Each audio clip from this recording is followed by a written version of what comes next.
Hello बच्चे लोग। मैं इस गोष्ठी से झाड़ के मंच से कहानी नंबर 87 सुनाने जा रहा हूँ। कहानी का नाम है एक सेठ जी और उनके दामाद। दामाद यानी जामाता। जामाता यानी उनको बेटी थी, बेटी की शादी करी थी तो बेटी के मिस्टर को क्या बोलते हैं? जामाता। तो एक गांव में एक सेठ जी रहा करते थे। सेठ जी किसको बोलते हैं?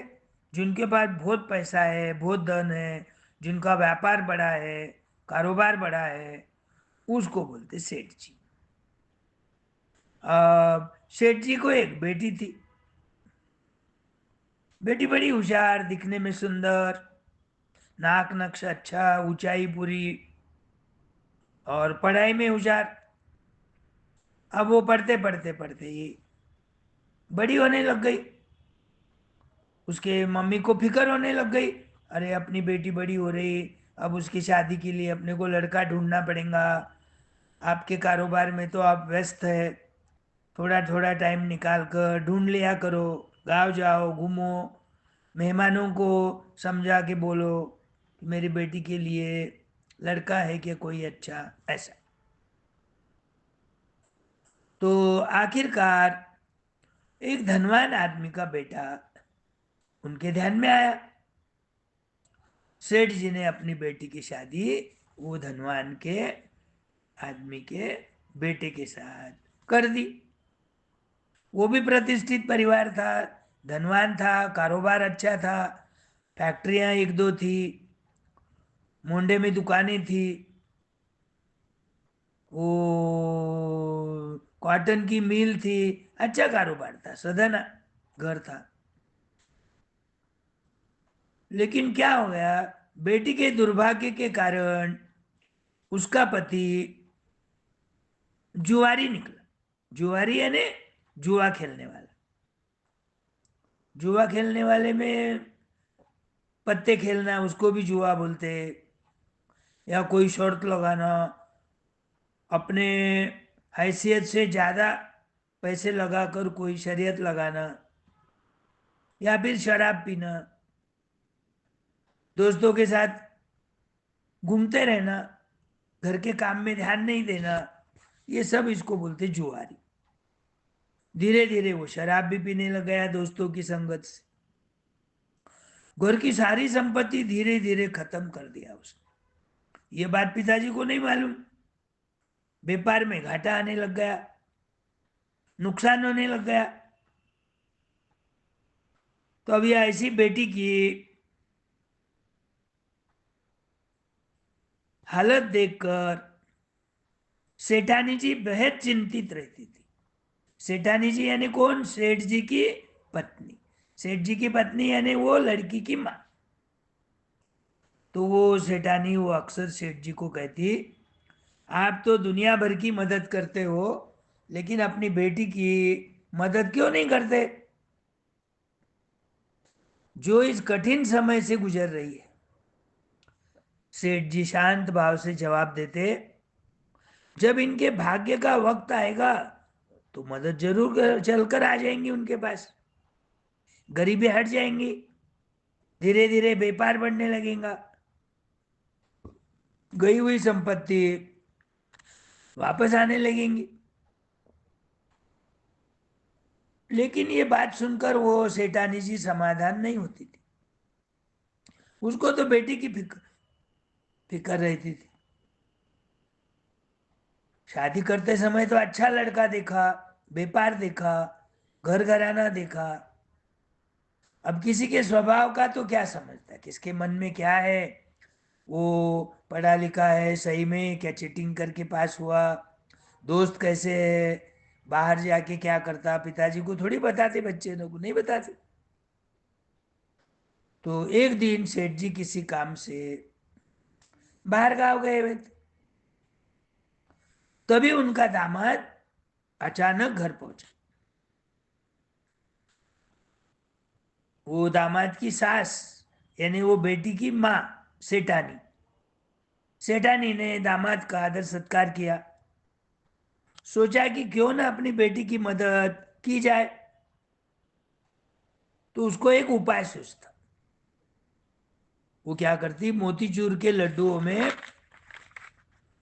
सोने की अशर्फियां छुपा कर रख देती, ताकि दामाद को ये लड्डू देकर आर्थिक मदद हो सके उनकी, थोड़े दिन के लिए तो भी परिस्थिति उनकी सुधर सके।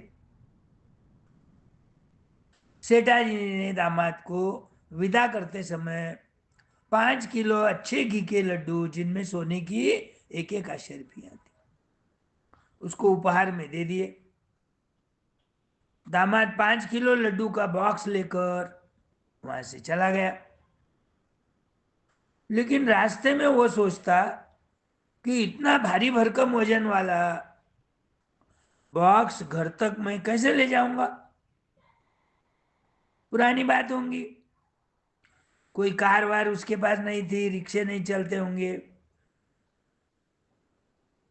तो ये ऐसा सोच के वो क्या करता, भाई जो गांव में से गुजर रहा था, वो गांव में उसको एक मिठाई का दुकान दिखा। वो सोचता है ये मिठाई वाले की दुकान में ये लड्डू बेच देंगे, जो भी पैसा देंगे उससे ले लेंगे, चले जाएंगे। तो व्यापारी को फायदा हो जाएगा, मेरा भी बोझा ढोने का काम कम पड़ेगा, और उसके पैसे भी मिल जाएंगे। 4-8 दिन तो अच्छे मजे में जाएंगे। वो दुकानदार को बोलता, भाई मेरे पास अच्छे घी के 5 किलो मोतीचूर के लाडू है। उसको नहीं मालूम वो लाडू में अशर्फिया है। वो लाडू बेच लेता, वो जो भी भाव ठहरा उसके पैसे ले लेता, निकल जाता। अब क्या हो जाता, सेठ जी गांव जाने के बजाय उनको ध्यान में आता है, अरे वो तो आदमी जिसके पास जाना है वो तो गांव गया है, वहां से ही पलटते वापस। अब इसने जहां लाडू बेचे थे वही दुकान पे पहुंचता है। सोचता है जाते जाते घर के लिए थोड़े मोतीचूर के लड्डू लेता जाओ। तो वो दुकानदार को बोलता, मोतीचूर के लाडू है क्या, 5 किलो लाडू हो ना मुझे। वो दुकानदार सोचता, अरे अभी तो आए अपने को 5 किलो अच्छे घी के मोतीचूर के लाडू, वैसे कि वैसा ही बॉक्स। वो बोलता है 5 किलो लाडू अभी बांध के रखा हूं मैं। तो दे दो, हिसाब कर देगा। अच्छे घी के तो मालूम है 600-700 रुपए किलो रहते लाडू। लाडू बोलो, पेड़े बोलो, और तुम्हारा मैसूर पाक बोलो, जो भी चीज अच्छी घी की है, जलेबी बोलो, 600 रुपए के ऊपर भाव है आज का। अब पहली बात है तो थोड़ी कम होगा भाव। वो ले लेता, पैसे दे देता, और बॉक्स लेके घर को आ जाता। सेठाजी को दे देता। सेठानी जी ने पहचान लिया, अरे ये बॉक्स तो अभी 1 घंटे पर पहले अपने दामाद जी को दिए थे। खोल के देखती बॉक्स, लाडू तो सेम है। एक लाडू फोड़ के देखती, उसमें अशर्फी निकली। यानी इसका मतलब ये अपने घर के ही लाडू दामाद जी ने वो दुकानदार को भेज दिया। तो वो अशर्फिया वाले लाडू देखकर सेठ जी को सारी कहानी सुना देती। भाई अपनी बेटी की परिस्थिति थोड़ी खराब हो गई है, दामाद जी गरीब हो गए हैं, आदत अच्छी नहीं लगी उनको, घर की संपत्ति का पूरा विनाश हो गया। तो मैंने क्यों ना उनकी मदद करूं इनडायरेक्टली बोलकर 5 किलो अच्छे घी के मोतीचूर के लाडू बना कर लिए थे कोई हलवाई से। और मैं घर को आने के बाद उसमें एक एक अशर्फी डाली और वापस लाडू बना लिया उसके, और एक बॉक्स में पैक करके दामाद जी को दिया। दामाद जी को नहीं बोला था, क्योंकि आप गाँव गए और थोड़ी देर में वो दामाद जी आ गए, तो उन पर मुझे दया आ गई। मैंने इनडायरेक्टली उनको मदद करने की सोची। डायरेक्ट पैसे देती तो वो नहीं लेते थे, स्वाभिमान जागा होता ना आदमी का। गरीब भी रहा तो ऐसी कोई मदद नहीं मांगते, कोई लेते नहीं कोई। तो सेठ जी ये बात सुनकर मुस्कुराने लगे। देखो बोले भाग्यवान, मैंने पहले ही कहा था ना तुमको कि अपने दामाद जी का भाग्य अभी नहीं जागा है। देखो ना, अशरफिया दामाद के भाग्य में भी नहीं थी और वो दुकानदार के भी भाग्य में नहीं थी। इसलिए कहते हैं कि समय से पहले और भाग्य से ज्यादा किसी को कुछ नहीं मिलता। जब वो समय आना पड़ता, जब तुम्हारा नसीब खुलना है तो समय आना पड़ता, और तुम्हारे हिसाब से नहीं मिलता। जितना तुम्हारे नसीब में लिखा हुआ है उतना ही मिलेगा, ज्यादा नहीं मिलेगा। अरे कभी कभी गलती से धन आ भी गया तो 2-4 दिन में वापस भी जा सकता हो। तो ये कहानी का मर्म क्या है? जीवन में सब कुछ अपने समय पर ही मिलता है। हमें धैर्य रखना चाहिए। पी हळदन हो गोरी, ऐसी एक कहावत है। हलद पीने के बाद थोड़ा अपने बॉडी के, शरीर के चमड़ी का रंग खुलता है, लेकिन आज पिए न कल गोरा पान हो जाऊंगा, काला कुट्टा आदमी, ऐसा सोचा तो होता क्या? नहीं। तो धैर्य रखना चाहिए और जितना ईश्वर देता है उसी में संतोष करना चाहिए। जैसे झूला जितने पीछे जाता है उतना ही आगे आता है। तुम देखे होंगे ना देहातों में या गार्डन में झूला रहता, तुम जितना जोर से लेंगे, पाव हिलाएंगे, हाथ हिलाएंगे, हाथ नहीं, हाथ तो छोड़े तो गिर जाएंगे। जैसे ही तुम पाव हिला के जोर लगा के आगे पीछे करेंगे तो झूला जितना आगे जाता उतना ही पीछे जाता। तो सुख और दुख जीने के ये दो हिस्से हैं। जीवन में सुख भी आएगा तो दुख भी आएगा। दुख में घबराना भी नहीं और सुख में ज्यादा उछल कूद भी नहीं करना चाहिए। तो जो समय समय पर हमारे जीवन में ये सुख दुख आते रहते हैं, इसलिए किसी की मजबूरी का फायदा नहीं लेना चाहिए। कोई अपने से गरीब है तो उसको हंसना मत, हंसाओ, लेकिन किसी के चरित्र पर, किसी के मुख पर वो आदमी को मत हंसो। कोई भी अपनी मुश्किलें खरीद कर नहीं लेता। बुरा वक्त भी बिना चेतावनी के आता है। तो हमें हमेशा समय और किस्मत की कदर करनी चाहिए। कभी लगा अपने को भाई अपनी तो परिस्थिति अच्छी नहीं है, तो भगवान की मर्जी, कुछ तो गलत हुआ होगा, अपने हाथ से काम, इसलिए भगवान अपने को दुख में डाला। जैसे जैसे तुम्हारे कर्म अच्छे रहते रहेंगे, चलते रहेंगे, वैसा वैसा तुम्हारी परिस्थिति अच्छी होगी। तो वो सिनेमा में गाना है ना, कर्म करे जा, कुछ तो है ना, देखो, कर्म किए जा भगवान तुमको फायदा देगा, ऐसा कुछ तो है, मैं भूल गया वो। तो ये कहानी पर से भी ध्यान में रखो, अपने हाथ से काम अच्छे होना चाहिए, अपनी संगत अच्छी होना चाहिए। अच्छे दोस्तों के साथ रहे तो अच्छी आदतें लगती। अब ये दामाद के दोस्त अच्छे नहीं होंगे, बेपार हो गया, शाम के समय में चले मोटरसाइकिल पे बैठ के गांव के बाहर, जहाँ छोटा मोटा ढाबा रहता, फिर वहाँ शराब पियेंगे और स्मोकिंग करेंगे, गंदी गंदी बातें करेंगे, जोक करेंगे, हंसी मजाक। तो भगवान तो ये देखता है। इधर व्यापार उसका फिर हल्लू हल्लू कम होने लग गया। अरे ये अच्छा संगत नहीं है इसकी। देखो ना, बिना बोले उनके सासू माँ ने, वो सेठानी जी ने 5 किलो लाडू, हर एक लाडू में एक एक सोने की अक्षत। सोने का भाव मालूम है क्या आज क्या है? हाँ, 80,000 भाव है 10 ग्राम। 10 ग्राम की एक अशर्फी रहती, एक एक लाडू कितने हो गए वो? 80,000 के। तो ये लाडू दुकान को बेचता, दुकानदार को भी नहीं मालूम, इसलिए वो भी गिराई आ गया, बेच देता।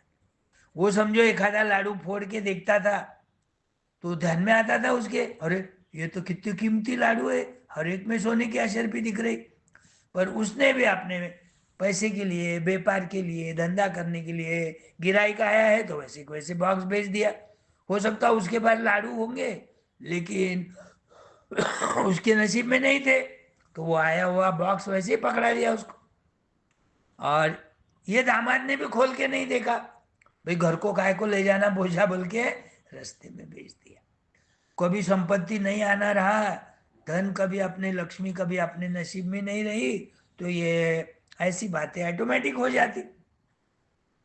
तो इसलिए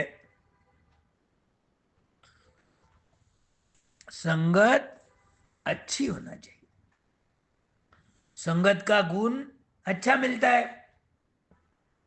वो मराठी में एक कहावत है, ढवळ्या शेजारी पवळ्या बांधला, आणि वान नाही पण गुण लागला। तो ढवळ्या शेजारी पवळ्या बांधला यानी एक लड़के की दोस्ती दूसरे लड़के के साथ हो गई, उसका रंग नहीं आया उसको, लेकिन उसके गुण तो इसमें आ गए।